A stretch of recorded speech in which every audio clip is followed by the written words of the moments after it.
Kembali lagi di Cerita Cinta Channel. Jangan lupa like, comment, and subscribe ya. Terima kasih. Kapan istriku akan dipindahkan ke ruang perawatan? Tanya Wira sesaat setelah memasuki ruang IGD. Via dan Evan seketika menoleh pada sumber suara. Tak tahan menyaksikan drama bisik-bisik antara Via dan Evan membuat Wira akhirnya memilih masuk ke dalam. Sekarang, jawab Evan sembari memasukkan sebuah buku catatan kecil ke dalam sakunya. Ia sadar akan tatapan Wira yang tak pernah ramah padanya. Lalu, kenapa belum dipindahkan juga? Malah bisik-bisik. Evan hanya melirik Wira dengan ekor matanya, lalu terlihat menghela nafas panjang sambil berdecak. Via, apa tenggorokanmu masih sakit? Tanya Evan. Masih, jawab Via dengan suara serak yang terdengar seperti suara bisikan saking lemahnya, bahkan nyaris tak terdengar. Menyadari itu, Wira memejamkan mata. Semakin besar rasa bersalahnya pada Via. Ia baru saja salah sangka dengan mengira sang istri begitu dekat dengan teman prianya. Padahal suara Via yang nyaris tak terdengar membuat Evan harus mendekat agar dapat mendengar dengan jelas suaranya. Kau lihat sendiri, suaranya hampir tidak terdengar. Wira kembali melayangkan tatapan tak sukanya pada Evan. Namun tak sedikit pun Evan terpancing. Laki-laki itu tetap tenang seperti biasanya. Dasar posesif. Evan bergumam, namun dapat terdengar jelas oleh Wira. Via, apa kau bisa bangun sendiri dan pindah ke berangkar di sebelahmu? Perawat akan membawamu ke ruang perawatan. Bisa. Dengan gerakannya yang sangat lemah, Via hendak bangkit dari posisi terbaringnya. Namun Wira segera meraih tubuhnya. Jangan banyak bergerak dulu, biar aku gendong saja, ucap Wira. Aku bisa, Mas, bisiknya. Jangan, Dr. Willy bilang kau tidak boleh banyak bergerak. Wira pun menggendong Via ke pembaringan di sebelahnya. Sementara Evan diam mematung memperhatikan gerak-gerik Wira yang baginya sangat posesif. Sudah larut malam ketika Via terbangun dari tidurnya. Setelah dipindahkan ke ruang perawatan, ia tertidur. Di sisinya ada Wira yang sejak tadi terus memandanginya. Sesekali mengusap puncak kepala sang istri. Kau butuh sesuatu? Tanya Wira saat melihat Via membuka matanya. Tidak, Mas, jawabnya lemah, nyaris berbisik, membuat Wira harus mendekatkan telinganya. Mas tidak istirahat. Sambil tersenyum, Wira menjawab, aku mau menjagamu. Via menggeser posisinya, lalu meminta Wira ikut berbaring di sana, sehingga mereka berbagi tempat tidur yang sempit itu. Wira meraih jemari sang istri, kemudian mengecup punggung tangannya. Kedua bola matanya kini telah berkaca-kaca menyadari kesalahannya. Kau pasti sedih karena aku sampai terjadi hal seperti ini. Maaf, aku kurang peka dan malah bicara sembarangan. Aku sudah meminta orang menyiapkan tiket ke Singapura untuk kita. Sekarang kau boleh memberiku hukuman. Via menggeleng pelan. Tidak semua permasalahan rumah tangga bisa selesai dengan saling menghukum, Mas. Aku sedih bukan karena es krim itu. Aku sudah tidak menginginkannya lagi. Ia menyandarkan kepala di dada suaminya itu. Aku sedih karena merasa tidak punya tempat di hati Mas Wira. Dan lagi, aku sudah membuat ayah dan ibu marah pada Mas Wira. Padahal seharusnya aku menutupi apa yang kurang dari diri suamiku. Wira menangkup wajah Via, memberinya kecupan sayang di kening, dan kedua matanya bergantian kanan dan kiri. Ia kemudian menatap dalam-dalam mata sayu istrinya itu. Kata siapa kau tidak punya tempat di hatiku? Kau punya tempat yang sangat istimewa dan tidak akan pernah terganti. Dan maaf, aku kurang bisa mengungkapkan perasaanku dengan cara yang benar. Aku bukan seorang laki-laki yang romantis. Mendengar ucapan Wira, Via hanya menatapnya dengan mata berkaca-kaca. Kau sudah pernah dengar cerita tentang pernikahanku dengan Sera, kan? Tanya Wira diiringi anggukan kepala oleh Via. Mas Wira belum bisa melupakan Mbak Sera. Via sudah mulai larut dalam pikirannya sendiri. Bukan, ujarnya. Sejujurnya, aku tidak pernah mencintai Sarah.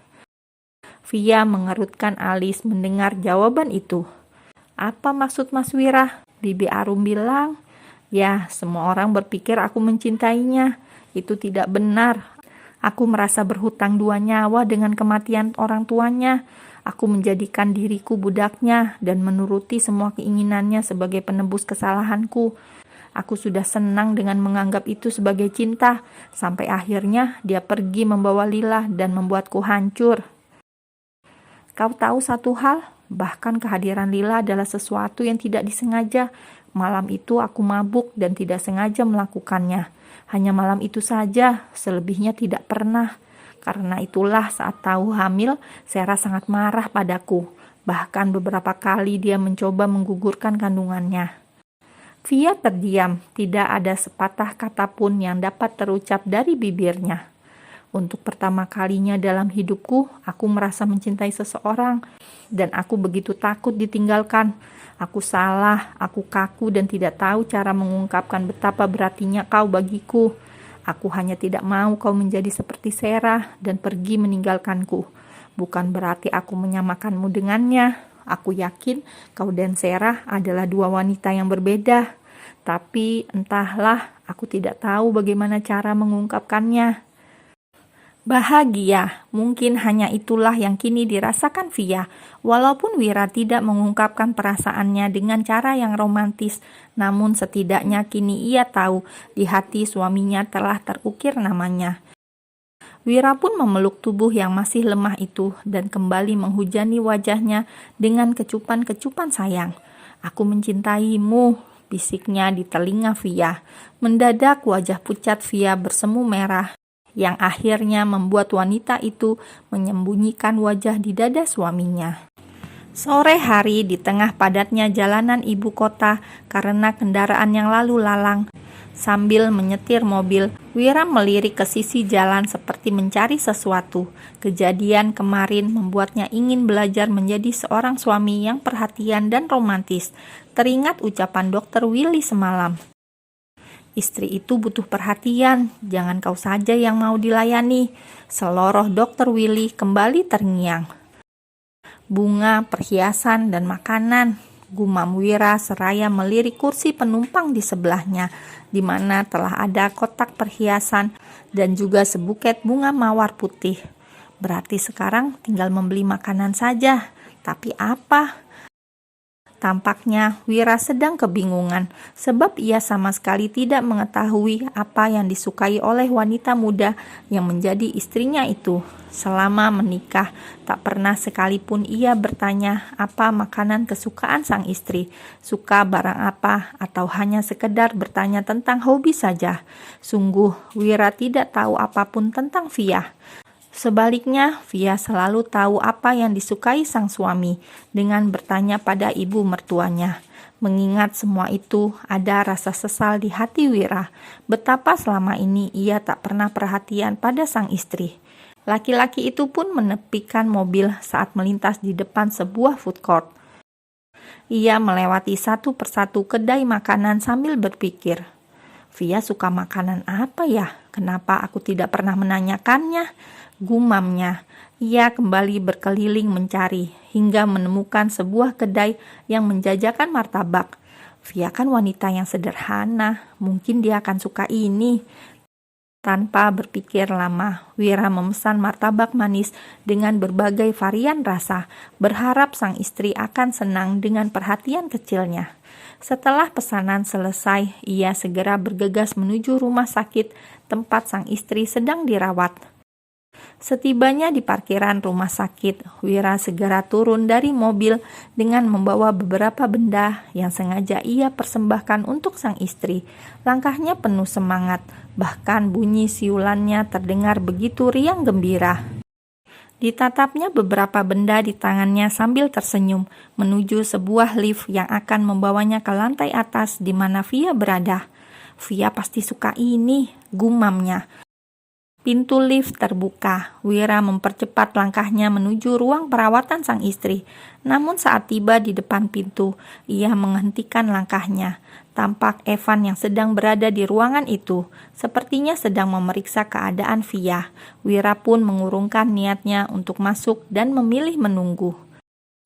Kenapa harus dia terus yang memeriksa Via? Memangnya tidak ada dokter atau perawat lain? Sepertinya aku harus beritahu Willy. Aku tidak mau dia terus mendekati Via. Wira menggerutu dalam hati. Hingga beberapa saat berlalu, Evan keluar dari ruangan itu bersama seorang perawat wanita. Menyadari Wira ada di sana, Evan tetap berusaha santai, sementara Wira seolah sengaja menunjukkan rasa tidak sukanya. "Sudah selesai periksanya?" tanya Wira sinis. Evan hanya merespon dengan senyum tipis, lalu tanpa sepatah kata pun melangkah pergi meninggalkan Wira yang sedang terbakar oleh cemburu. "Cih, dokter macam apa dia? Arogan sekali." Ia mengumpati Evan dengan ribuan sumpah serapahnya, tanpa sadar bahwa sebenarnya dirinya lah yang bersikap arogan. Laki-laki itu bahkan harus mengatur nafas sebelum masuk ke ruangan itu, akibat merasa sesak saat ada pria lain yang dekat dengan Via, sekalipun itu hanya seorang dokter yang merawatnya. Langkah Wira pun terhenti saat mendapati sang istri sedang duduk bersandar di pembaringan sambil memakan sesuatu dengan lahapnya.